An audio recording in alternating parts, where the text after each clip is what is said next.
లలా లలా లలా అందాలలో మహోదయం భూలోకమే నవోదయం నవ్వు పులకించే గాలిలో నింగి నేల చుంబించే లాలిలో తారం లారం జారే విహారమే అందాలలో మహోదయం. వచ్చేసానా నేను కూడా? ఆ అందాల లోకానికి మరొకసారి తీసుకుని వచ్చేసారా? నమస్కారం. JVAS re releasing on May 9th. Jagadeka Veerudu Athiloka Sundari cinema విడుదలై 35 సంవత్సరాలు పూర్తి చేసుకుంటున్నటువంటి ఈ తరుణంలో మళ్ళీ సినిమాని రీ రిలీజ్ చేస్తున్నారు May 9వ తారీఖున. ఈ సినిమాతో ట్రావెల్ చేసిన వాళ్ళకి మాత్రమే కాదు, ఈ సినిమాని చూసిన వాళ్ళకి కూడా అది ఒక ఇమోషన్. మరి మన మెమరీస్ని అలాగే టీమ్ మెమరీస్ని ఒకసారి రిఫ్రెష్ చేసుకుందామా? ఎదురులేని మనిషి సినిమాతో ప్రొడ్యూసర్గా ఈ ఫిల్మ్ ఇండస్ట్రీలోకి ఎంటర్ అయ్యి ఆ సినిమా టైటిల్కి తగ్గట్టుగానే ఎన్నో super duper and blockbuster సినిమాల్ని మనకు అందించి మనందరికీ ఎంతో దగ్గరైనటువంటి జగదేక వీరుడు అతిలోక సుందరి లాంటి సినిమాని అందించిన the great producer Ashwini Dutt గారికి స్వాగతం పలుకుతున్నాము.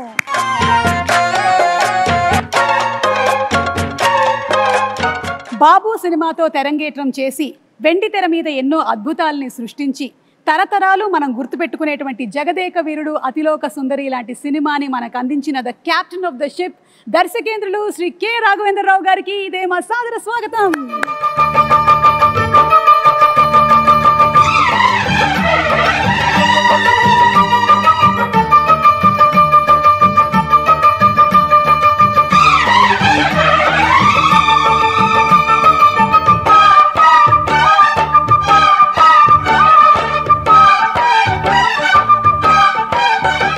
ఒక్కొక్క పాత్రని ఒక మైలురాయిగా మలిచి ఒక్కొక్క సినిమాతో కని విని ఎరగనటువంటి సామ్రాజ్యాన్ని సృష్టించి అప్పటికి ఇప్పటికీ ఎప్పటికీ మనందరి మనసుల్లో జగదేక వీరుడు మెగాస్టార్ చిరంజీవి గారికి ఇదే మా సాదర స్వాగతం సుస్వాగతం. అదేంటి చిరంజీవి గారు రావట్లేదు? మా అందరి మనసులో పదిలంగా ఎప్పటికీ స్థానాన్ని సంపాదించుకున్న మా మెగాస్టార్ గారికి సాదర స్వాగతం పలుకుతున్నాము.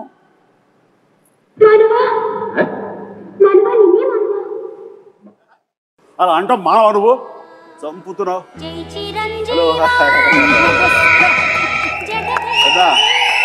సుఖమాయిట్టుండు. సుఖం సుఖం. ಚೆನ್ನಾಗಿದ್ದೀರಾ? ಚೆನ್ನಾಗಿದ್ದೀನಿ. బాగున్నారు కదా? బాగున్నాను. నల్ల ఇరుకంగా? నల్ల ఇరుకే. కేంచో? బాబు कैसा हो यार? ఓ మై గాడ్, ఇన్ని లాంగ్వేజెస్ లో చిరంజీవి గారు హౌ ఇస్ ఇట్? నాకు ఇష్టమై నేర్చుకోవాలమ్మా. కష్టమై ఈయన చెప్పారు కదా అని చెప్పేసి 35 ఏళ్ల క్రితం నేర్చుకున్నాను. ఎందుకంటే గైడు రాజు అనే క్యారెక్టర్ తోటి. నా పేరే రాజు ఎం పేర్దా రాజు మేరా నామ్ రాజు మై నేమ్ ఈజ్ రాజు మన భారతంలో కౌరవులు పాండవులు.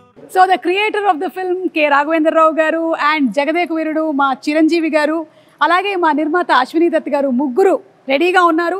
ఈ సినిమా రిలీజ్ అయ్యి 35 సంవత్సరాలు అవుతున్నటువంటి ఈ తరుణంలో మళ్ళీ రీ రిలీజ్ May 9వ తారీఖున జరగబోతుంది.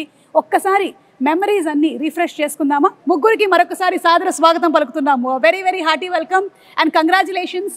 సినిమా May 9వ తారీఖున మళ్ళీ రీ రిలీజ్ అవుతుంది 35 సంవత్సరాల తర్వాత. How does it feel Raghavendra Rao garu? ఎలా అనిపిస్తుంది? ఇంద్రలోకం నుంచి ఇక్కడ దిగినంత అందులో అవును, మేము మళ్ళీ ఇంద్రలోకానికి వెళ్తున్నామా, స్వర్గం చూడబోతున్నామా? స్వర్గం అంటే వెంకయ్యనాయుడు గారు అప్పుడప్పుడు అంటూ ఉంటారు, రాఘవేంద్రరావు సినిమాలు స్వర్గాన్ని పైనుంచి కిందకు దిగుతారని. దాని ఇన్స్పిరేషన్ కూడా ఆ పిక్చర్ గురించే. అలా జగదేవకురుడికి అసలు మాకు ఒక చాలా మెమరీస్ ఉన్నాయి. మా మెగాస్టార్ చిరంజీవి గారు సినిమా విడుదలై 35 సంవత్సరాలు అవుతుంది. మా గ్లామర్లు మారుతున్నాయి కానీ అప్పటికి ఇప్పటికీ ఇంకా పెరుగుతుందే కానీ మా చిరంజీవి గారి గ్లామర్ ఏం మాత్రం తరగటం లేదు. సార్ ఎలా అనిపిస్తుంది? May 9వ తారీఖున మళ్ళీ రీ రిలీజ్ అవుతుంది. It is really exciting Suma. And 35 years అయిందా అన్న భావం కలుగుతుంది. ఎందుకంటే ఆ షూటింగ్లో ప్రతి మూమెంట్, ప్రతిరోజు షూటింగ్లో ఉన్న ఎక్స్పీరియన్సెస్, అది ఆన్ స్క్రీన్ కానీ బిహైండ్ ద స్క్రీన్ కానీ సచ్ వండర్ఫుల్ మూమెంట్స్ అనమాట. అవన్నీ ఇప్పటికీ కళ్ళకు కట్టినట్లు ఉన్నాయి. ఇందాక ముగ్గురు గదిలో కూర్చొని అవన్నీ నెమరు వేసుకుంటుంటే నిన్న మొన్న జరిగినట్లు ఉంది తప్ప 35 years అలా పాస్ అయిపోయింది. అండ్ అశ్విని దత్ గారు, మీ feeling of releasing on May 9th? కళ్ళబడ నీళ్ళు వస్తున్నాయి అమ్మా, ఆనంద బాష్పాలు. ఇది గ్రేట్ వెంచర్. చిరంజీవి గారికి, రాఘవేంద్రరావు గారికి జన్మలకి రుణపడాలి. చిరంజీవి గారు అండ్ శ్రీదేవి గారు, ఆ కెమిస్ట్రీ, ఆ ఆన్ స్క్రీన్ ప్రెజెన్స్, అసలు ఆ ఎనర్జీ వేరే లెవెల్. మీరిద్దరూ కలిసి చేసినటువంటి, అంటే పేరుగా చేసిన ఫస్ట్ సినిమానేనా చిరంజీవి గారు ఇది? ఫస్ట్ అని చెప్పాలి కానీ నిజానికి ఫస్ట్ కాదు. దానికి ముందు నా బిగినింగ్ ఆఫ్ మై కెరీర్లో తను ఇంకా బాంబేకి షిఫ్ట్ అయ్యి అక్కడ స్టార్గా, సూపర్ స్టార్గా ఎస్టాబ్లిష్ అవ్వకముందు రాణి కసర రంగం అనే ఒక సినిమా చేశాను, మన TLV ప్రసాద్ డైరెక్షన్లో, వాసిరాజు ప్రకాశం గారు అబ్బాయి. అండ్ ఆ సినిమా తర్వాత మళ్ళీ మన గురువుగారి డైరెక్షన్లోనే మోసగాడు అనే సినిమాలో శోభన్ బాబు హీరోగా, అందులో అమ్మాయి డ్యూయల్ క్యారెక్టర్, ఒకటి కొంచెం వ్యాంపిష్గా ఉంటుంది, ఒక అమ్మాయి చాలా బుద్ధిమంతురాలు. ఆ వ్యాంపిష్గా ఉన్న అమ్మాయి పక్కన చేశాను. అది ఇద్దరికైపు ఒక సాంగ్ కూడా పెట్టారు ఆయన మాకు. బట్ అక్కడ చిన్న శాంపుల్గా వదిలేరు, దాన్ని పెద్ద ఎత్తున ఈ సినిమాలో కుదిరింది. చెప్పాలంటే ఈ సినిమా చేస్తున్నంతసేపు నాకు పాత సినిమాలన్నీ మైండ్ నుంచి పోయింది.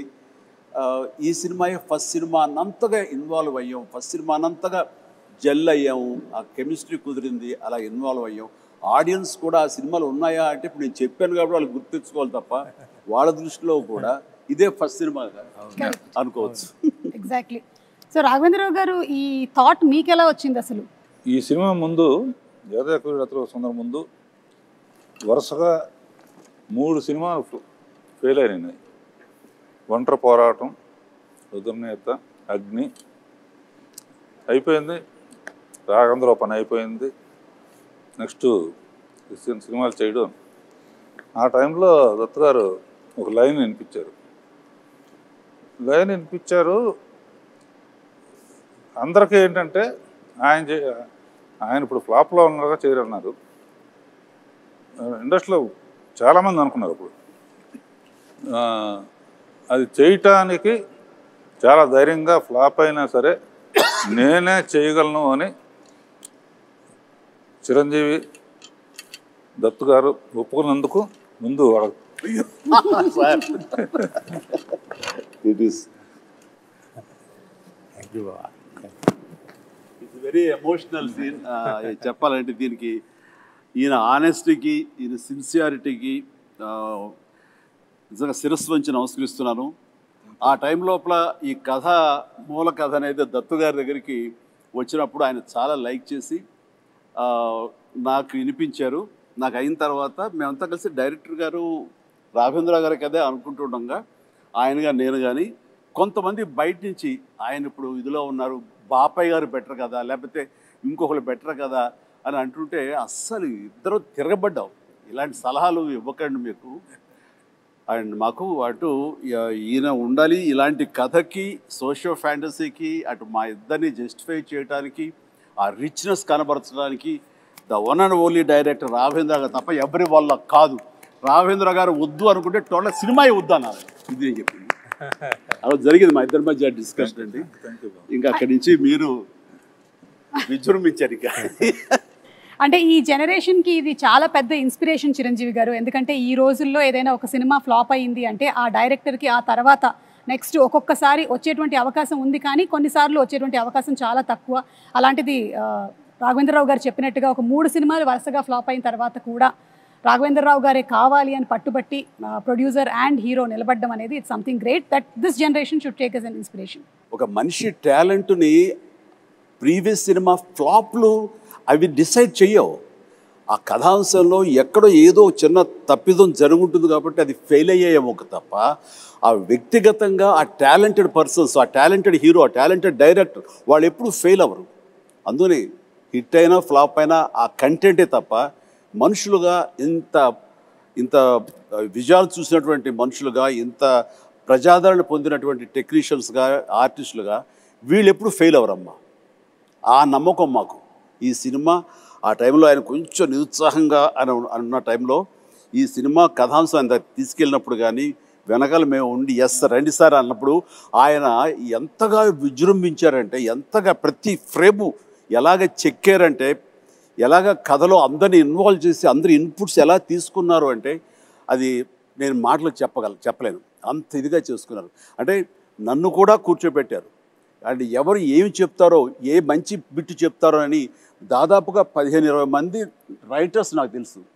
27 మంది రైటర్స్ అని విన్నాను చిరంజీవి గారు. నేను 27 మంది రైటర్స్ అని 27 విన్నాను. మంది ఏవో చిన్న కథ, లేకపోతే ఒక చిన్న టర్నింగ్ పాయింట్, ఒక చిన్న టిడ్బిట్, ఒక కామెడీ సెటప్ చెప్పిన వాళ్ళు కొంతమంది, అందరి ఇన్పుట్స్ తీసుకుని ఈయన చక్కగా దాన్ని పొందుపరిచిన విధానం కానీ, దాన్ని రాబట్టిన విధానం కానీ, తను తెరకెక్కించిన విధానం కానీ నా భూతో నా భవిష్యత్తు.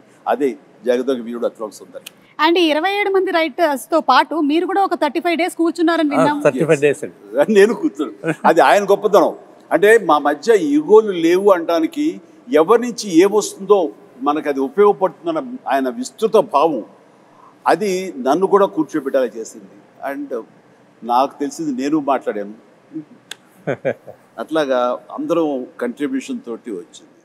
జగదేక వీరుడు అతిలోక సుందరి అనేటువంటి సినిమా మీకెన్నో మెమరీస్ని ఇచ్చాయి. అలాగే మాకు కూడా ప్రేక్షకులుగా ఎన్నో మెమరీస్, అంటే కొంతమందికి స్కూల్ టైంలో ఉండేటువంటి మెమరీస్, కొంతమందికి కాలేజ్ టైము, కొంతమంది ప్రేమలో పడ్డారు, కొంతమంది పెళ్లి చేసుకున్నారు. సో అందుకని ఈ సినిమా రిలీజ్ అవుతున్నటువంటి ఈ తరుణంలో అందరూ ఒక్కసారి రీఫ్రెష్ చేసుకుంటున్నారు. అందులోనూ సినిమా 3Dలో రిలీజ్ అవుతోంది. So we are more than happy. ఎందుకంటే చిరంజీవి గారిని మరింత దగ్గరగా చూడొచ్చు, శ్రీదేవి గారిని మరింత దగ్గరగా చూడొచ్చు. ఓకే, సో ఈ సినిమాలో 6 పాటలు, అండ్ 6 పాటలు సూపర్ డూపర్ హిట్. ఇది చాలా అరుదుగా జరిగేటువంటి ఫినామినా ఈ రోజుల్లో అయితే. అండ్ ఇళయరాజా గారి మ్యూజిక్ సిట్టింగ్స్ ఎలా ఉండేవి? ఫిల్మ్ ఇండస్ట్రీకి మ్యూజిక్లో ఒక కొత్త సౌండ్ వినిపించింది మొట్టమొదటి ఇళయరాజా గారు. అప్పటి వరకు ఒక టైప్ ఉన్నది. ఆ సౌండింగ్ కానీ, ఆ ఆర్కెస్ట్రేషన్ కానీ, నేను ముందే ఆఖరి పోరాటం అప్పుడే సరెండర్ అయిపోయాను. ఏమంటే నాకు కూడా కొంచెం పాటల మీద అనుభవం ఉంది. కొంచెం నెక్స్ట్ టైం కొంచెం ఇబ్బంది పెడతాను, 1-2 ట్యూన్లు ఎక్కువ చేయించుకోవటం అలవాటు నాకని. పాపం ఆయన కూడా ఒప్పుకుని ప్రతి పాట వింటాం, మళ్ళీ అందరం ఫైనలైజ్ చేయటం. ఇళయరాజా గారు జగదేక వీరుడు, ఆయన సంగీతం అతిలోక సుందరి అని చెప్పి ఒక్కటే మాటలో చెప్పేశారు మీరు అసలు. ఎస్, నిజంగా కాదు. సాంగు యమహో, ఊటీలో యమహో తెస్తున్నప్పుడు అసలు పోటీపడి చిరకాలం గుర్తుండిపోయే సాంగ్స్, పాడుకునే సాంగ్స్, అవి పుట్టిన సమయం ఎంత తెలుసా? 3 hours 4 hours. ఉదయం కంపోజింగ్కి వెళ్ళారు, ఆయనకి థీమ్ చెప్పారు, ఎలాగున్న కథ దాని లీడ్ సీన్ చెప్పారు. వేటుడు గారు ఇళయరాజా గారు కూర్చున్నారు. మేమిద్దరం వేరే సాంగ్ చేసుకుంటూ మేము విజయవాహిని సెట్కి వచ్చాము. ప్రసాద్ సెట్లో వాళ్ళు కంపోజిషన్ కూర్చున్నారు. ఎట్ అబౌట్ 2 o'clock 3 o'clock అయితే బ్రేక్ అయిన తర్వాత 4 o'clock లోపల ఆ ట్యూన్ తీసుకుని వేటూరు సుందరామూర్తి గారు మా సెట్లో వచ్చి కూర్చున్నారు. వినిపించారు. ఎలా ఉందో చెప్తే దాన్ని బట్టి మేము ముందుకు వెళ్ళాలా, వేరేది ఆలోచించాలా అన్నారు అని. ఉదయమే కదా చెప్పి అప్పుడే వచ్చారు. ఏంటంటే మీరండి అన్నారు, ఆ సాంగే అమ్మని కమ్మని దెబ్బ.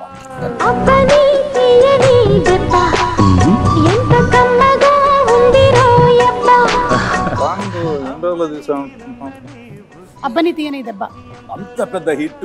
1.5 day. ఎస్, 1.5 డేలో. Yes, Bengaluru race course, Brindavan garden, అక్కడి నుంచి నైట్ జర్నీ చేసి కాస్త మన ఊటీలో ఒక లొకేషన్. ఇది అబ్బనైతే లైట్ సారీ, అమ్మాయి బ్లాక్ సారీస్, అలా ట్రావెల్ చేస్తూ పగలు చేసుకుంటూ నైట్ ట్రావెల్ చేస్తూ అలా చేసుకుంటూ 1.5 day. 1.5 డేలో చేసినటువంటి సాంగ్ 35 years అయినా సరే ఇంకా సూపర్ డూపర్ హిట్ గా రన్ అవుతూనే ఉంది. ప్రతి ప్రోగ్రామ్ ఆ పాట ఉంది.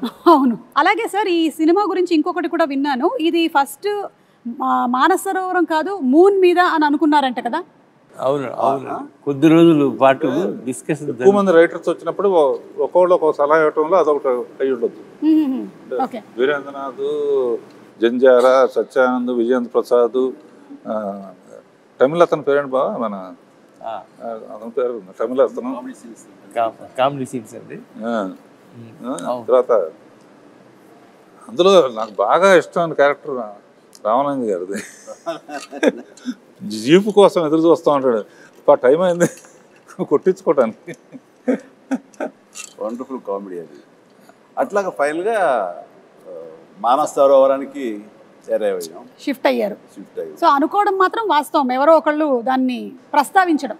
అంటే రకరకాల ఇద్దరు ఎక్కడ కలిస్తే బాగుంటుంది దాని మీద ఇందాక డైరెక్ట్గా చెప్పినట్టుగా మూన్ మీద ఎలా ఉంటుంది, ఇక్కడి నుంచి అవసరంతో నాకు డబ్బులు అవసరం, బాగా ఇంటి పడిపోయిన ఒక అమ్మాయిని ట్రీట్మెంట్ ఇవ్వడం కోసం ఆ డబ్బులు కావాలంటే ఎవరో ఒక సైంటిస్ట్ ఇచ్చిన ఆఫర్కి నేను చంద్రలోకం మీదకి వెళ్తే అక్కడ శ్రీదేవి కనపడితే అక్కడ సహజంగానే స్లో మోషన్లో నడుస్తూ ఉంటుంది కాబట్టి అది ఒక అందాలు వచ్చి దేవతలాగా తీయచ్చు అనేది ఉంది.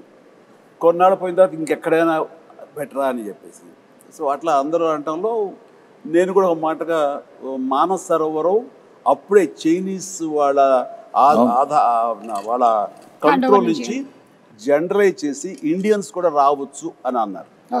మన పూర్వం జగదేక వీరుడు అనే ఒక సినిమా ఉంది రామారావు గారి, అందులో దేవతలు మానస సరోవరం దగ్గర దిగుతారనే ప్రతీతి ఉంది. సో ఆ రోజు ఆ ప్యానల్ డిస్కషన్లో నేను అప్పుడే చూసిన ఈ న్యూస్ని వాళ్ళందరి ముందు చెప్తే అక్కడ దిగితే అయితే బాగానే ఉంటుంది. ఎందుకంటే ఇప్పటికి కూడా కొంత మానస సరోవరం వెళ్ళి అక్కడ స్టార్స్ దిగుతుంటే అవే దేవతలు అనుకుంటూ వాటిని దర్శనం చేసుకుని వచ్చే నమ్మకం ఇప్పటికీ ఉంది. అదైతే మోస్ట్ రిలవెంట్గా ఉంటుందని దాని మీద అందరం కలిసి ఏకాభిప్రాయం వచ్చి ఎస్ మీరు అన్నమాట మీరు అందరూ అక్కడ మానస సరోవరం దిగుతున్నారు కదా, రేపొద్దు తెర మీద చూపిస్తా చూడండి ఛాలెంజ్ అంటూ ఈయన అన్న మాట నేను ఇప్పటికీ మర్చిపోలేను. చూస్తుంటే కనుక ఆ స్వర్గాన్ని ఆ మొత్తం మానస సరోవరాన్ని ఒరిజినల్ అందాలు కూడా అంత ఇదిగా ఉండవు. అది విజయ వాహిని స్టూడియో 8th ఫ్లోర్లో ఆయన అది క్రియేట్ చేశారు. That is greatness of Raghavendra Rao garu, great. And అలాగే చిరంజీవి గారు అంటే ఈ రోజుల్లో మీరు నిజంగానే ఒక పెద్ద ఇన్స్పిరేషన్ అని చెప్పడానికి ఇంకొక రీజన్ ఏంటంటే మాకు తెలిసింది మీరు 105 జ్వరంతో కూడా సాంగ్ని ఒక 3 to 4 days వర్క్ చేసి కంప్లీట్ చేసి అండ్ ఆ తర్వాత వెళ్ళి హాస్పిటలైజ్ అయ్యారని విన్నాము. అది ఏ సాంగ్? అది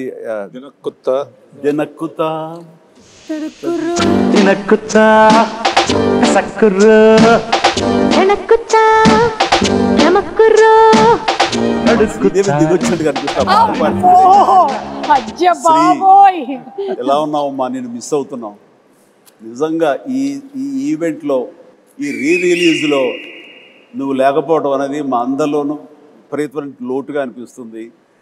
ఈ క్షణం నిన్ను మనస్ఫూర్తిగా తలుచుకుంటూ నీకు నివాళులు అర్పిస్తూ ఈ ప్రోగ్రాము ఈ రిలీజు వీళ్ళ పర్మిషన్ తీసుకుంటున్నాను, వాళ్ళ కాదనరు.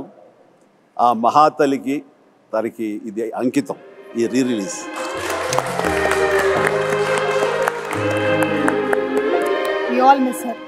తను మళ్ళీ గుర్తు చేసుకుంటూ ఆ సాంగ్ అప్పుడు అది last song of the film.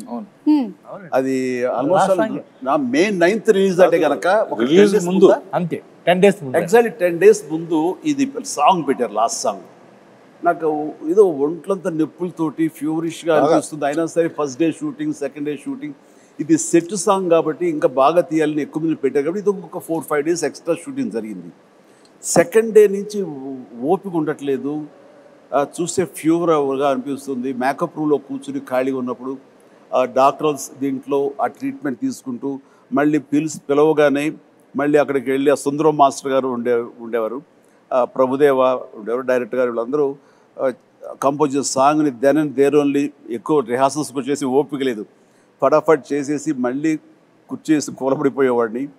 ఇట్లా డైరెక్టర్ నా మీద జాలేసి కొన్ని షాట్లు చిరంజీవి లేకపోయినా పర్లేదు శ్రీదేవితో మేనేజ్ చేద్దారు కొన్ని చేశారు, కొన్ని నేను తప్పనిసరిగా ఉండే చోట్ల మాత్రం నేను చేశాను. అండ్ ఎంత ఓపికగా చేశానంటే నేను గుర్తుందో లేదు బాబాయ్, ఏదో ఒకటి మేనేజ్ చేద్దాం, ఒక 2 days రెస్ట్ తీసుకో, తర్వాత డే అండ్ నైట్ చేసేద్దాం అనుకోవడం. అంటే 2 days ఏమో ఈ జ్వరం ఏం జ్వరమో ఎలా ఉంటుందో తెలియదు. అండ్ ప్రొడ్యూసర్ ఆయన ఫేస్ చూస్తుంటే పాపం ఆయన కూడా రెస్ట్ తీసుకోవాలంటే ఉంటారు. ఇది ద బెస్ట్ రిలీజ్, అందరూ హాలిడేస్, May month చాలా మంచి రిలీజ్, ఇది పోగొట్టుకోకూడదు, ఇది అందరితో పాటు నాకు నష్టమే, కాబట్టి ఆ నష్టాన్ని అధిగమించాలంటే కొంచెం కష్టపడాలి అనుకున్నాను. అండ్ చేసేసాను, అయిపోయింది. చేసిన తర్వాత కట్ చేస్తే లాస్ట్ షాట్ ఏం చేశాను తెలీదు, అయిపోయింది, వైండప్ చేశారు, గుంపుగా కొట్టారని తెలియదు. కానీ ఇక్కడ డామ్ అని పడిపోయాను. మళ్ళీ స్పృహలోకి వచ్చేసరికి నేను విజయ హాస్పిటల్, అంటే విజయవాహిని స్టూడియోకి రోడ్డు దాటితే విజయ హాస్పిటల్ అనేవాడు, ఇది కోడంబాకం దగ్గర. అండ్ అక్కడ వెళ్ళి జాయిన్ అయ్యారు. 2 days తర్వాత స్పృహలోకి వచ్చారు. ఆ జ్వరం ఏంటంటే మలేరియా. ఓ దారుణమైనటువంటి ఇది. అంటే అలా చేయాల్సి వచ్చింది, చేయాలి అంతే. నేను వెళ్ళి రెస్ట్ తీసుకుంటాను, మీరు రిలీజ్ పోస్ట్పోన్ చేసుకోండి అంటే నా మీద ఉన్న ఇష్టంతో, అభిమానంతో, నిజమే జెన్యూన్ కారణం కాబట్టి ఎవ్వరూ కాదని పరిస్థితి కాదు. కానీ నో, ఆ ప్రొఫెషన్కి న్యాయం చేయాలి అంటే నేను ఖచ్చితంగా కష్టపడాలి. అదేదో పర్వాలేదు నాకు అంటే ఓపిక ఉన్నంత వరకు లాస్ట్ మినిట్ వరకు చేసేసి ఫినిష్ చేసాం. అలాగే హీరోకి ప్రొడ్యూసర్కి మధ్యలో ఉండాల్సినటువంటి రిలేషన్షిప్ ఈ జనరేషన్ మిమ్మల్ని చూసి నేర్చుకోవాలి. ఒక హీరో ప్రొడ్యూసర్ని ఎలా గౌరవించాలి, ప్రొడ్యూసర్ హీరోని ఎలా చూసుకోవాలి అనేది మీరిద్దరూ you have set an example. దీని గురించి మీరు ఏమైనా? చిరంజీవి గారు ఒక మహానటుడు, మహా మనిషి. అన్నీ ఆలోచించి అన్ని నిర్ణయాలు తీసుకున్నారంటే దానికి ఎదురు లేదు. జగదేగుడు అతుల సుందరి తీసిన తర్వాత 2, 3, 4 ఆటోమేటిక్గా వెళ్ళిపోయింది. అది ఆయన గొప్పతనానికి, ఆయన మంచితనానికి నిదర్శనం. దీన్ని కాంట్రడిక్ట్ చేస్తూ మాట్లాడతానండి. దీన్ని నేను పూర్తిగా ఒప్పుకోనిది. నేను ఇండస్ట్రీకి వచ్చిన తర్వాత దత్తు గారి మాటలో కానివ్వండి, ఇతర సీనియర్ ప్రొడ్యూసర్ మాటలో కానివ్వండి, మా రాఘవేంద్ర గారి మాటల్లో కానివ్వండి, నందమూరి తారక రామారావు గారు ఆ మహానటుడు ప్రొడ్యూసర్కి ఎంత విలువ ఇస్తారు, వాళ్ళు ఎంత బాగా చూసుకుంటారు, ఒక బిడ్డల్లా చూసుకుంటారు. చిన్న వయసులో వచ్చేటువంటి కాలేజీ స్టూడెంట్గా వచ్చేటువంటి అశ్విన్ దత్ గారు మొట్టమొదటిగా సినిమా తీయాలి రామారావు గారితో అంటే ఆయన బచ్చాగాడి నువ్వేంటి నాతో సినిమా తీసేది అని అనలా. ఆయన ఈయనలో ఉండేటటువంటి ఆ ఎంతూజియాజం, చెయ్యాలన్న తపన ఆయనకి గ్రహించి అలాగే తప్పకుండా చేద్దాం అంటే ఒక బిడ్డలాగా వాత్సల్యం చూపించారు.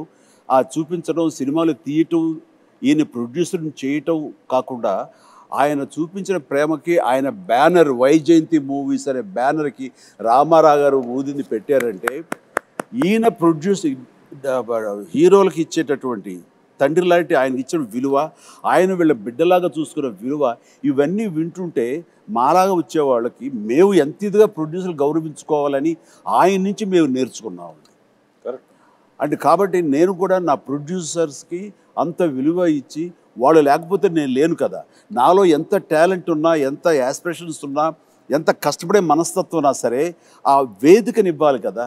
అలా ఇచ్చేవాళ్లే తల్లిదండ్రులు, వాళ్లే దర్శక నిర్మాతలని మనస్ఫూర్తిగా నేను నమ్మే ఆంజనేయ స్వామి సాక్షిగా నేను నమ్ముతాను. అందుకే వాళ్ళకి విలువిస్తాను. నాకు వాళ్ళ ఈ పొజిషన్లో ఉండడానికి కారణం అడవి రాముడు ఎన్టీ రామారావు. ఆయనతో 12 సినిమాలు చేశాను. బాబాయ్ బాబాయ్ అని పిలుస్తాను. ఇలాంటి హిట్స్ ఈయనతో 14 చేశాను. అందులో ఎప్పుడు అందాలలో అహో మహోదయం అంతే గుర్తుకొస్తూ ఉంటుంది.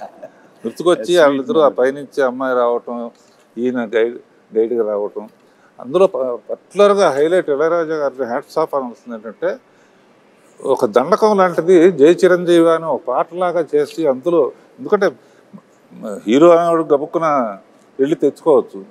ఒక పాటలో పిల్లలు పాడుతూ ఉంటా ఆంజనేయ స్వామి జై చిరంజీవి అని, మనిషి పేరు కూడా చిరంజీవి కనుక, ఆంజనేయ స్వామి చిరంజీవి కనుక జై చిరంజీవి పాడుతూ ఉంటాం. ఎట్రకట్లో మంచు కొండల్లో స్కేట్ అవటం, గిట్ అవటం, స్కీయింగ్ చేయటం అంత తేలిగ్గా మొక్క దొరికేసిన, పైగా అట్నుంచి ఆవిడ రాబోతుంది.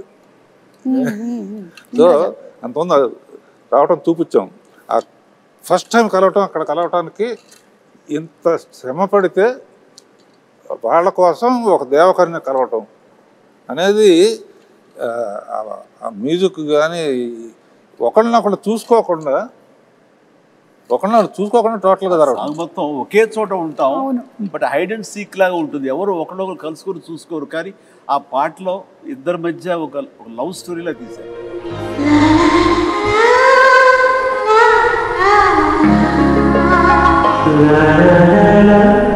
అలాగే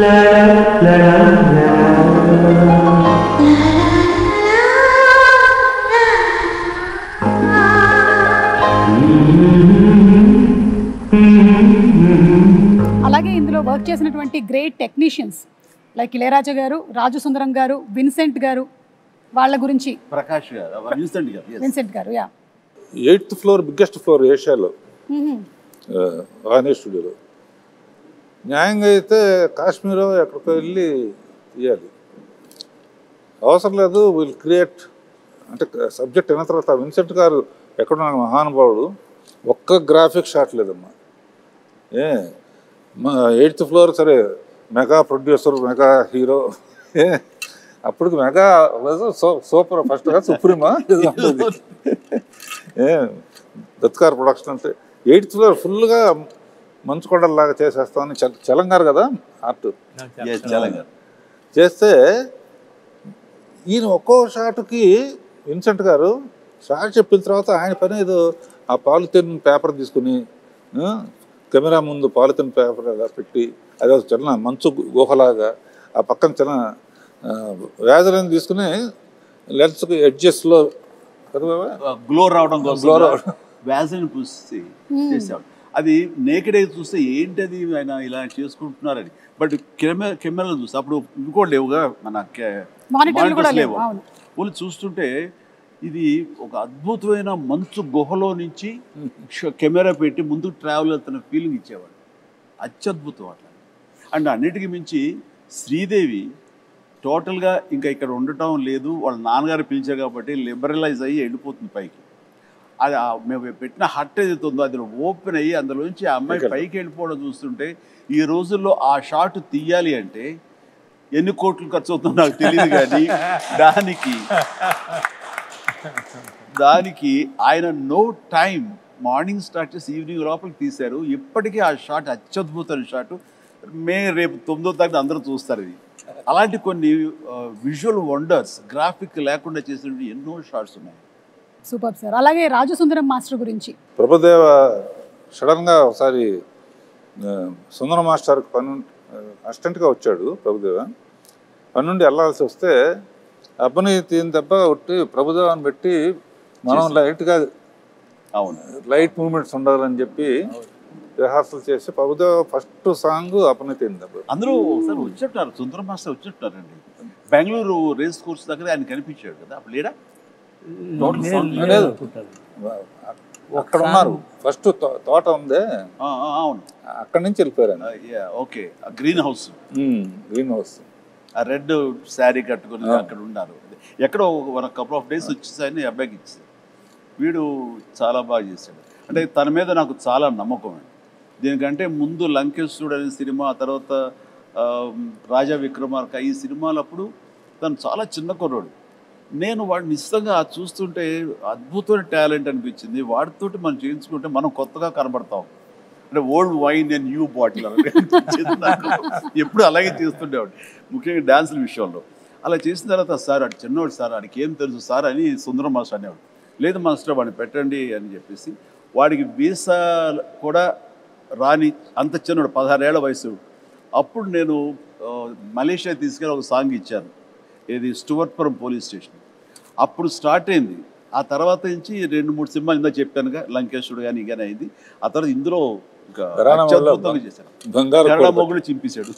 అట్లాగా అతని టాలెంట్ని ఫస్ట్ ఐడెంటిఫై చేసి ఎంకరేజ్ చేసింది. వాళ్ళ నాన్నగారు భయపడితే కూడా, సుందర మాస్టర్ భయపడితే కూడా నేను తనని ఎంకరేజ్ చేయడం జరిగింది. అందులో ఇంకా తర్వాత డైరెక్టర్ గారు వాళ్ళందరూ కూడా తనకి పుష్ ఇవ్వడంతో ఈ రోజున ప్రభుదేవ అంటే ఎక్కడో ఉన్నాడు. Dance is equal to Prabhudeva is equal to dance అలా అయిపోయింది. Exactly. As a choreographer, director, hero ఎంతో ఎదిగాడు ఆయన కూడా. అంటే ఆ సినిమాలో అన్ని చాలా మంచి చెప్పుకుంటున్నాం, ఎన్ని కష్టాలు పడ్డానో చెప్పుకోవట్లేదు. మలేరియా రావడం, హాస్పిటల్, అది ఆ కష్టం కాదు. అన్ఫర్గెటబుల్ మూమెంట్స్ లో కష్టాలు కూడా. అంటే నవంబరు డిసెంబర్లో ఊటీలో చలి ఎలా ఉంటుందో మీకు తెలుసు కదా. అంటే మేమంతా మార్చి వెళ్ళాం సార్, సో మాకు తెలియదు నవంబర్ డిసెంబర్ కదా. డిసెంబరును నవంబర్ వెళ్ళండి, మ్యూజిక్ రికార్డింగ్ వాయించాల్సి వస్తుంది పళ్ళతోటి. అండ్ అలాంటిది మిడ్ నైట్ పైన బట్టలు లేకుండా చిన్న గోచి కట్టుకుని ఆంజనేయ స్వామి వేషం వేసుకుని ఒక ఫైట్ సీక్వెన్స్ తీశారు. ఆ చలిలో ఆ వేషం వేసిన తర్వాత ఒంటి మీద పూనకంలాగా వచ్చి ఏమాత్రం చలి లేదు, ఏమీ లేదు. అంత బాగా చూసుకున్నారు. వెంటనే వేడి దుప్పట్లు కప్పేసేవాళ్ళు, చేసేవాళ్ళు. అండ్ చలిమంట వేసి కాచుకునేవాళ్ళం. It is nice. అన్ని రకాల మంచి మంచి అసలు 35 ఏళ్ళు అయిందంటే అసలు నమ్మొద్దే అట్లా అన్ని కంటికి గుర్తున్నాయి. అదే నా ముందు మాట. అంటే మీ ఎవరికి కూడా అంత ఏజ్ కూడా కాలేదండి, అది ప్రాబ్లం. నీలాగా ఒక సుమకు తప్ప. రాఘవేంద్ర గారు, మీకేమైనా అన్ఫర్గెటబుల్ మూమెంట్స్ లేదంటే ఇలాంటి ఎక్స్పీరియన్సెస్ ఏమైనా ఉన్నాయా? ఇంకా ఒకటి గ్యారంటీగా చెప్పగలను, ఇలాంటి హిట్ మళ్ళీ రాదు. ఎన్ని పిక్చర్లని రావచ్చు కానీ. ఎందుకంటే చాలా సినిమాలు హిట్ అవుతున్నాయి, బట్ భయంకరమైన తుఫానులో చెట్లు విరిగిపోయి అన్ని థియేటర్లు మూసేసి మునిగిపోయి అన్ని థియేటర్లు మూసేస్తే జనం వెళ్ళట్లేదని చెప్పేసి తెచ్చినట్టు ఫైర్ ఇంజిన్ తెప్పించి నీళ్లు బయటికి తోడుతూ వీళ్ళు కుర్చీల మీద కాళ్ళు వేసుకుని కింద నీళ్లు సినిమా చూశారు, ఎంజాయ్ చేశారు. ఈ చరిత్ర మళ్ళీ ఇంతకన్నా ఎక్కువ డబ్బు రావచ్చు, కానీ తుఫాన్ కూడా రావాలిగా. తుఫాన్ రావాలి. అదొకటే కాకుండా ఒక చోట శ్రీకాకుళంలో రాఘవేంద్రరావు ఎరగదీశారు. మా బాస్ని సూపర్ తీశారు. తమాషా ఏంటి, మా బాసుని ఎరగ తీసేశారు మీరు అని. నెక్స్ట్ ఏమన్నా సార్ మీకు విషయం తెలిసి చెప్పంటారా అంటుంది. ఏంటి ఈ సినిమా ఎవరైనా సరే 3 సార్లు చూడాలంటే అన్నాడు. 3 గంటల లెక్క 2 అనొచ్చు, లేదా 10 అనొచ్చు. 3 గంటల లెక్క అంటే ఒకసారి మా బాస్ చిరంజీవి గారికి వస్తుంది చూడాలండి, ఒకసారి శ్రీదేవి ఎట్లా చేస్తుందో చూడాలి, ఒకసారి ఇద్దరు కలిసి ఎట్లా చేస్తారో చూడాలి. ఆడియన్స్లోకి వెళ్తే కానీ అసలు ఆ విషయం తెలియదమ్మా మనకి. నిజంగా ఇప్పుడు ఆలోచించి రేపు రిలీజ్ అయిన తర్వాత పాట చూడు యమహో కానీ దాన్ని చూస్తే ఎవరితో ఎగ్జాక్ట్లీ వాడు అంటే ఎప్పుడు రిలీజ్ అయ్యి ఇక్కడే కూర్చుని వాళ్ళకి మాట్లాడటం కాదు. కామన్ మ్యాన్ ఏమనుకుంటున్నాడు, కామన్ మ్యాన్ హీరోని గుండెల్లో పెట్టుకు చూసుకుంటాడు. అందుకనే ఫస్ట్ చిరంజీవిని చూడాలి ఒకసారి, తర్వాత శ్రీదేవిని చూడాలి ఒకసారి, ఇద్దరిని కలిపి చూడాలి ఒకసారి. ఆ యాంగిల్లో రేపు రిలీజ్ అయిన తర్వాత సో జగదేక వీరుడు అతిలోక సుందరి సినిమాతో మీకు ఎన్ని మెమరీస్ అయితే ఉన్నాయో అన్ని మెమరీస్ ఈ సినిమాని చూసిన వాళ్ళకి కూడా ఉంది. వాళ్ళకి ఆ ఫ్యాన్ మూమెంట్స్, వాళ్ళు ఎంజాయ్ చేసినటువంటి మూమెంట్స్ అన్నిటినీ కలిపి ఒక చిన్న వీడియోగా ప్రెజెంట్ చేస్తున్నాము. So let's have the fans video please. Hero Chiranjeevi బాగా గుర్తుకొస్తుంది. శ్రీదేవి మానవ డైలాగ్ గుర్తొస్తుంది. బ్రహ్మానందం కామెడీ. నాకు స్వర్గలోకం గుర్తొస్తుంది. శ్రీదేవి చిరంజీవి, చిరంజీవి శ్రీదేవి ఉంగరం గుర్తుకొస్తుంది బాబు. శ్రీదేవి చిరంజీవి గారు. రాఘవేంద్రరావు చిన్నపిల్లలాగా శ్రీదేవి చేసిన యాక్షన్. శ్రీదేవి ఫస్ట్ చిరంజీవి గారి స్టెప్స్ గుర్తొస్తాయి. రాజు అనే అదొక డైలాగ్ గుర్తొస్తుంది. ప్రియతమా అబ్బని తీయని దెబ్బ. జై చిరంజీవ. ప్రియతమా. నా పేరే రాజు. నాకేమో జై చిరంజీవ. నా పేరే రాజు. జై చిరంజీవ. జగదేక వీర. అబ్బని తీయని దెబ్బ. అమరీష్ పూరి.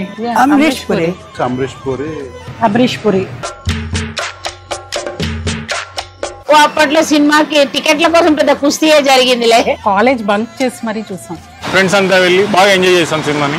అప్పట్లో ఫ్రెండ్స్ తో చూసాం, ఇప్పుడు ఫ్యామిలీతో చూసాం. నేనైతే కజిన్స్ తో చూసాను. సినిమాలో మా ఫ్యామిలీతో కలిపి చూసాను. ఫ్యామిలీతో చూసాము.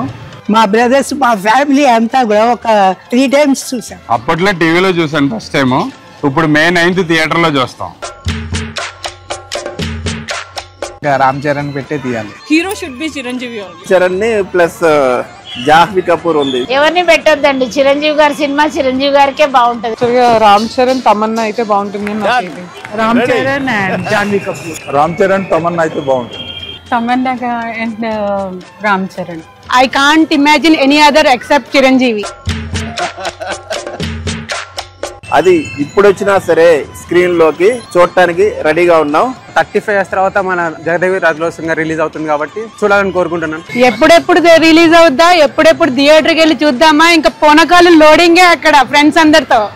అదే సినిమా రిలీజ్ వస్తే తప్పకుండా చూస్తాం. వెళ్తే ఫ్యామిలీతోనే వెళ్తాం. ఇప్పుడు మెగాస్టార్ చిరంజీవి గారు తీసిన సినిమాల్లో అన్నిటికన్నా కూడా మరపులేని సినిమా జగదేక వీరుడు అతిలోక సుందరి. నేను మా హోల్ ఫ్యామిలీ ఫ్రెండ్స్ అందరినీ లాక్కొని వెళ్తాను. ఎందుకంటే ఐ బిలీవ్ దట్ ఈ మూవీ ఈ జనరేషన్ వాళ్ళు చూడాలి. ఈ టైమ్స్ మూవీస్ కూడా బీట్ చేస్తుంది. అది మళ్ళీ రేపు May 9 రిలీజ్ అవుతుందంటే దాని గురించి వేయగలిగితే వెయిట్ చేస్తున్నాం. కంపల్సరిగా ఆ రోజు మార్నింగ్ షోలో చూస్తున్నాం. జై చిరంజీవి. అంటే కొన్ని సినిమాలకి కొన్ని క్వశ్చన్స్ అడిగారంటే కొన్నింటికి సమాధానం దొరకదు, విలన్ ఎవరు ఏంటి అని. కానీ ఈ సినిమా విషయంలో ప్రతి ఒక్కటి, ఇది మాత్రమే కాదు, అడిగితే చిరంజీవి గారు అబ్బనీతి అని దెబ్బలో ఫస్ట్ వేసుకున్న షర్ట్ కలర్ ఏంటి, శ్రీదేవి గారి శారీ కలర్ ఏంటి, దాంతో సహా చెప్పగలిగిన వాళ్ళు చాలామంది ఉన్నారు అంటే అది అతిశయోక్తి కాదు. అలాంటి ఇంపాక్ట్ క్రియేట్ చేసింది ఈ cinema. So that's the fan video. ఇంకా చాలా ఉన్నాయి కానీ కొన్ని క్లుప్తంగా తీసుకొని వచ్చి చూపించడం జరిగింది. చాలా మంది ఎదురు చూస్తున్నారమ్మా. ఎందుకంటే ఆ టైంలో చూడని వాళ్ళు టీవీలో చూశారు. ఈ సినిమా పెద్ద స్క్రీన్ మీద చూడాలండి. మా హాస్టల్లో అందరూ నాకన్నా బాగా చిన్నవాళ్ళు, 28-25 ఏళ్ళ వాళ్ళు. వాళ్ళందరూ ఎగిరి గంతేస్తున్నారు ఎప్పుడు చూడాలని. ఎందుకు టీవీలో చూసాము, ఎన్నిసార్లు చూసినా కూడా ఫస్ట్ డే ఫస్ట్ షో జనంలో చూడాలి అని డిసైడ్ చేసుకున్నారు. అలా మామూలు సినిమాల్లో ఉండేవాళ్ళే చూడాలనుకుంటా ఉంటే మరి ఆడియన్స్కి ఎలా ఉంటుంది? డబుల్ ఎంతూజియాజంగా ఉంటుంది. సో అలా కాదు, అది వాళ్ళు అంటుంటే నాకు స్ఫురణకు వస్తుంది. కట్టప్ప బాహుబలిని ఎందుకు చంపాడు అని ఒక లీడ్ క్యూరియాసిటీ పెంచి Part 2కి అది దోహదపడింది. అందరూ ఆ ట్రాప్లో ఉండి ఆ ఆలోచనతో వెయిట్ చేశారు.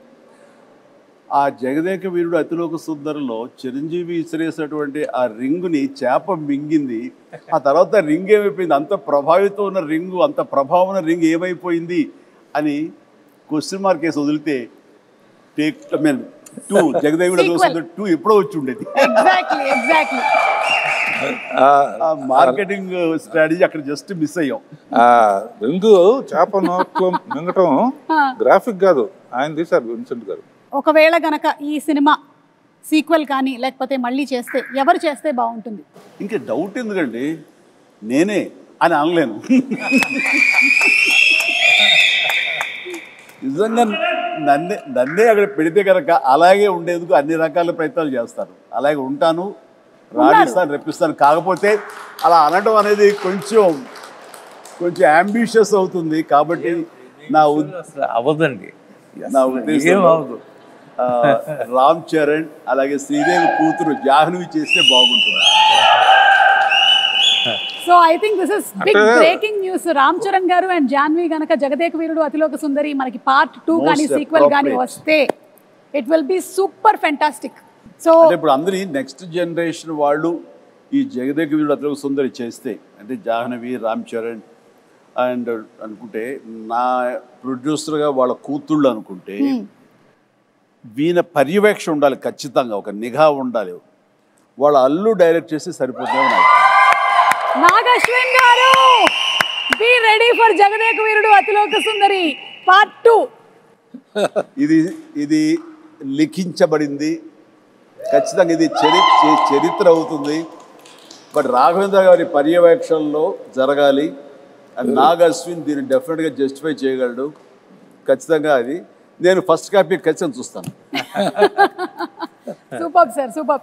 ఒక 9 ఫొటోస్ చూపించబోతున్నాము. ఎందుకంటే May 9న రిలీజ్ అవుతుంది సినిమా కాబట్టి 9 ఫోటోలు. ఈ 9 ఫోటోల వెనకాల ఉండేటువంటి కథ ఏంటో మీరు మాకు చెప్పాలి. అమరీష్ పురి గారు, అశ్విని దత్ గారు, సార్ మీరే చెప్పాలి. చిరంజీవి గారు అందరిని బాగా కొడతారు, నన్ను కొంచెం తక్కువ కొట్టమని చెప్పండి. చిరంజీవి గారు అందరినీ బాగా కొడతారు అమరీష్ పురి గారి స్టైల్లో.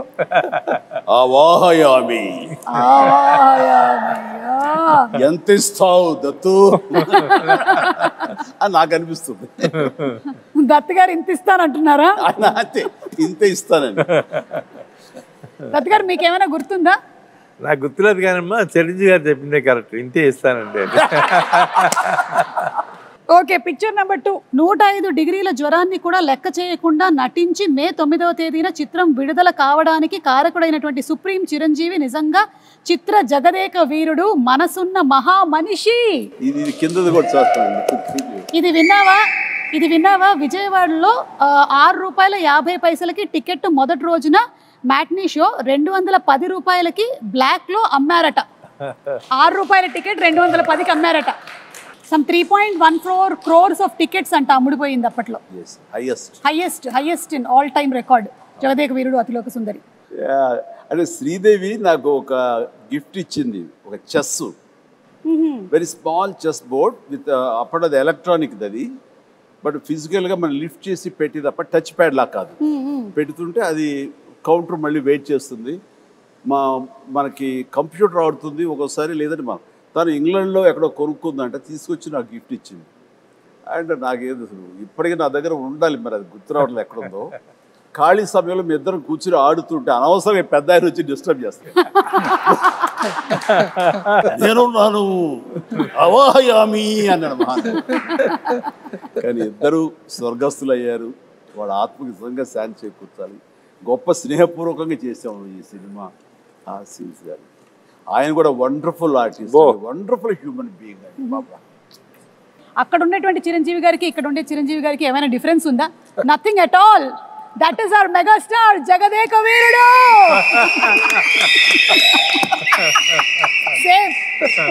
Same to same. అంటే it is not an easy thing Chiranjeevi garu. ఇన్ని సంవత్సరాల పాటు ఆ స్టార్డమ్ మీది అలాగే కంటిన్యూ అవుతూ మీరు ఇప్పటికీ అన్ని సినిమాలు చేస్తూ చిన్నపిల్లల దగ్గర నుంచి పెద్దవాళ్ళ వరకు అందరూ మిమ్మల్ని ఇలా లైక్ చేస్తూ ఉన్నారంటే hats off to you, hats off to you. Great. First షాటా సార్? ఎగ్జాక్ట్లీ. అండ్ ఆ క్యాసినో సీన్ షూట్ చేశారా సార్? ఏమండి? ఆ క్యాసినోకి వెళ్తారు.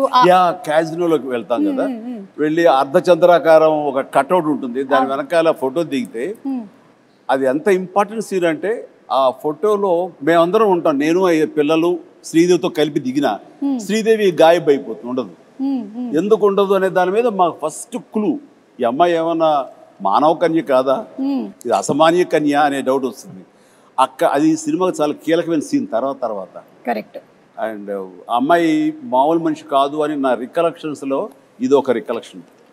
అది ముహూర్తం షాట్గా పెట్టారు, అక్కడ ఫైట్ అది చేయటం బాగుంది. ఊటీలో సీన్ ఇదేనా సార్? ఇదేనమ్మా నేను చెప్పిన సీన్. చలికి వణుకుతూ, అదేమో వీళ్ళందరూ అనుకుంటున్నారు చిరంజీవి ఆవేశంతో వణుకుతున్నాడు ఫైట్గా అనుకుంటారు, అది లోపల చలికి వణుకుతున్నారు. ఏదో మ్యాచ్ అయిపోయింది, కుదిరిపోయింది. నేను మటుకు షాల్ వేసుకుని ఉన్నాను చూడ లాస్ట్లో. అదే మీరు షాల్ వేసుకుని ఉన్నారు, మీరు షాల్ జస్ట్ టవల్ లాగా వేసుకుని ఉన్నారు, కానీ మీరు కూడా ఏమి షాల్ కప్పుకోలేదు. కాదు, ఇదేమో బేర్ బాడీ. ఆ చలి అసలు మామూలు చలి కాదు. అప్పుడు ఆంజనేయ స్వామి గెటప్ వేసిన మేకప్ అండ్ స్టిల్ ఇక్కడే ఉన్నాడు. ఒకసారి వచ్చి కనిపించవయ్యా శివ. ఆ మేకప్ వేసి ఆ చేతులు అతను వేయాలి.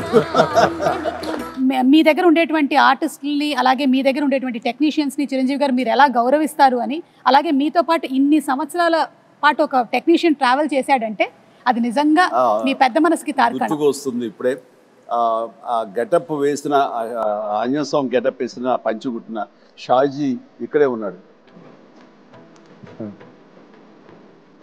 కాదు సార్, కూడా కష్టపడి అవన్నీ చేసేవాడు. అప్పుడు రకరకాల స్టైల్స్ ఏదైనా సరే తనే చేసేవాడు. బట్ సాంగ్స్కి మాత్రం ఇక్కడ బాంబే నుంచి స్పెషల్ కాస్ట్యూమ్ చేయించేవారు. అది ఎవరంటే అతను కిషోర్, బడా సాబ్ కిషోర్. బట్ ఇవన్నీ లోకల్వి, ఈ మైథాలజీ కానివ్వండి, రెగ్యులర్గా వేసుకునే డ్రెస్సెస్ కానీ షాజీ చేశాడు.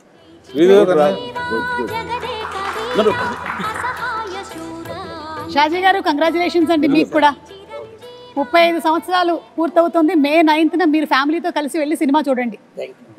అంటే ఇది కూడా ఫస్ట్ డే ఆఫ్ షూటే, ఎందుకంటే అదే కాస్ట్యూమ్స్ లో ఉన్నారు కాబట్టి మేబీ అనుకుంటున్నాను. మీరే సార్, మీరే the handsome, the most wanted director Raghavendra Rao గారే. కింద మన మనోడు, కింద మన స్టిల్ ఫోటోగ్రాఫర్ శ్యాము. ఇందులో ఆయన ఎక్కడ విన్సెంట్ గారు కెమెరా, ఆయన కెమెరా తోడు పక్కన చెప్తాడు, పర్యవేక్షణతో ఆయన okay. Real director of photography ఆయన. వ్యూ చేసేవాళ్ళు ఆపరేటర్ కెమెరామెన్లు అసిస్టెంట్గా ఎవరికి ఇచ్చేస్తారు. నేను ఎవరికో ఏదో చెప్తా, విఎస్ రెడ్డి ఉన్నాడు కో డైరెక్టర్. ఇక్కడికి వచ్చేసరికి అదే ప్రియతమ సాంగ్ ఇది, గోల్డ్ ఫాయిల్ తోటి ఉన్న సెట్ ఆ పార్ట్ అది. ఇక్కడికి వచ్చేసరికి సినిమా అద్భుతంగా వచ్చేస్తుంది, హిట్ వచ్చేస్తుంది నమ్మకం ప్రతి ఒక్కరు ఏర్పడిపోయింది. అందులో మా అందరి మొహం చూడ ఓవర్ కాన్ఫిడెన్స్ ఉంటుంది. ఇక్కడ రాఘవేంద్రరావు గారు చాలువా కప్పుకొని కూర్చొని ఉన్నారు ఊటీలో, మాకు అర్థమవుతుంది ఆ చలి. మీరు సెలెక్ట్ చేసిన యమ అందం సాంగ్. యమహో నీ యమయమాందం చెలరేగిల్దియగదిగతాపం. ఏంటంటే నేను విన్నాను స్వప్న గారు వాళ్ళు చెప్పగా దట్ మన అశ్విని దత్ గారి శ్రీమతి గారు వాళ్ళందరూ కంగారు పడుతున్నారంట. అంటే ఇంత సినిమా తీసేశారు, అసలు ఈ సినిమా హిట్ అవుతుందో లేదో, ఆడుతుందో లేదో అని అనుకుంటున్నటువంటి ఆ టైంలో 3 ఏళ్ల కుర్రాడొచ్చి మానవ నాకు కూల్ డ్రింక్ ఇవ్వా అని అడిగారట. ఆ 3 ఏళ్ల కుర్రాడే రామ్ చరణ్. సో ఎప్పుడైతే ఈ మానవ అనేటువంటి డైలాగ్ చెప్పి కూల్ డ్రింక్ ఇవ్వా అని అడిగాడో సినిమా హిట్ అయిపోయింది, పిల్లల్లో కూడా వెళ్ళిపోయింది అనేటువంటి నమ్మకం కలిగింది. మరి ఆ కుర్రాడే ఇప్పుడు మనల్ని నెక్స్ట్ క్వశ్చన్ అడగబోతున్నాడు. So let's have Ram Charan's video please. Congratulations Jagadeka Veerudu Athiloka Sundari dream team తీసిన సినిమా 30 years ముగించింది. నేను డ్రీమ్ టీమ్ అని ఎందుకు అంటున్నానంటే అశ్విని దత్ గారు, ఇళయరాజా గారు, రాఘవేంద్రరావు గారు, ఎండమూరి గారు, విన్సెంట్ గారు, పరుచూరి బ్రదర్స్ గారు, ఇంతమంది లెజెండ్స్ ఇలా ఒక సినిమా కోసం కలవడం అనేది ఎప్పుడు జరగలేదు, నా బహుశా జరగదు కూడా. అందునే మా జనరేషన్ అందరూ వీళ్ళని డ్రీమ్ టీమ్ అంటారు. నాకు చిన్నప్పుడు మెమరీస్, బహుశా నాకు హనుమాన్ మీద భక్తి ఎప్పుడు మొదలైందో తెలియదు, కానీ ఖచ్చితంగా నేను చెప్పగలుగుతాను జై చిరంజీవ జగదేక వీర సాంగ్ నుంచి మొదలైంది ఏమో. It's most memorable film. మా జనరేషన్కి, మా ముందు జనరేషన్లో చాలా మంచి ఫ్యాంటసీ ఫిల్మ్స్ వచ్చినాయి, కానీ నాకు గుర్తుండే first magical adventure romantic film Jagadeka Veerudu. And అని మెమరీస్ ఎన్నో ఉన్నాయి ఆ సినిమాలో, మాట్లాడుకునే సీన్స్ కానీ అవన్నీ. బట్ ఆఖరిలో దేవకన్యగా వెళ్ళిపోతున్న శ్రీదేవి గారు మామూలు మనిషిగా మారిపోవడానికి ఆ రింగ్ తీసి వాటర్లో పడేసినప్పుడు ఒక చేప మింగేస్తుంది. మాకు తెలుసుకోవాలని ఉంది ఆ రింగ్ ఏమైంది, ఆ చేప ఏమైంది. 30 సంవత్సరాలు అయింది, మా ఎవరికి తెలియదు. ఇప్పుడు ఆ రింగ్ ఎక్కడ ఉంది, ఆ చేప ఎక్కడ ఉంది, దీనికి జవాబు ఒక్కలే ఇవ్వగలుగుతారు, మిస్టర్ నాగశ్విన్ గారు. నాగశ్విన్ మా జనరేషన్కి త్వరలో ఒక మంచి జవాబు ఇవ్వాలని డిమాండ్ చేస్తున్నాం, అడగట్లేదు. Thank you so much. అంటే లైక్ ఫాదర్ లైక్ సన్. ఇది తెలియకుండా నేను అన్నమాట ఇది. Exactly absolutely no clue. ఇందాక అనుకుంటా నెక్స్ట్ జనరేషన్ సినిమా చేసి ఎవరెవరు ఏంటి అన్నప్పుడు సార్ ఆన్సర్ చాలా సింక్ లో ఉంది. Nag Ashwin be ready. Like father like son Chiranjeevi గారు ఏదైతే చెప్పారో అదే రామ్ చరణ్ రిపీట్ చేశారు. నీ గడ్డానికి నా గడ్డానికి పోటీ నాగశ్విన్. ఆయన ముడేసేవారే, ఎనకు జుట్లేదు కానీ. ఏదైనా May 9 మళ్ళీ ఫ్రెష్గా ఇంతకుముందు తీసాను అనుకోకుండా వెళ్ళి చూడబోతున్నాను. అనుకోకుండానే పాట వచ్చినప్పుడు మళ్ళీ అందరూ డబ్బులు వేస్తారు, అది ఎంజాయ్ చేస్తాను. కొన్ని అద్భుతాలు జరిగినప్పుడు ఆనంద బాష్పాలు అంటారే, థియేటర్లో వెనక నుంచి చూస్తూ ఉంటే పాటకు డబ్బులు వేస్తూ ఉంటే ఆ కళ్ళ నీళ్ళు వచ్చేస్తాయి. వాళ్ళు చెప్తుంటే వింటమే తప్ప ఆ థియేటర్ ఎక్స్పీరియన్స్ నిజంగా కొన్ని చూడలేకపోయాం. అండ్ అంటే జనరేషన్స్ మారిపోయింది 35 ఏళ్ల క్రితానికి ఇప్పటికీ. అండ్ ఖచ్చితంగా లేటెస్ట్ జనరేషన్ దీని గురించి వినుంటారు తప్ప కని ఉండరు. వాళ్ళందరూ చూడేసేందుకు గొప్ప అవకాశం ఇది. అండ్ మీ పెద్దలు, మీ తల్లిదండ్రులు, ఆ పెద్దవాళ్ళు ఈ సినిమాని ఎంతగా ఆస్వాదించారో మీరు వినుంటారు మాటల్లో. ఖచ్చితంగా అది నిజమా కాదా అని తెలుసుకునేందుకు May 9th ప్రతి ఒక్కళ్ళు, ప్రతి యంగ్స్టర్, ప్రతి చిన్నపిల్లలు వెళ్ళి చూడండి, మీరు ఖచ్చితంగా ఆస్వాదిస్తారు. And entertainment is guaranteed. God bless.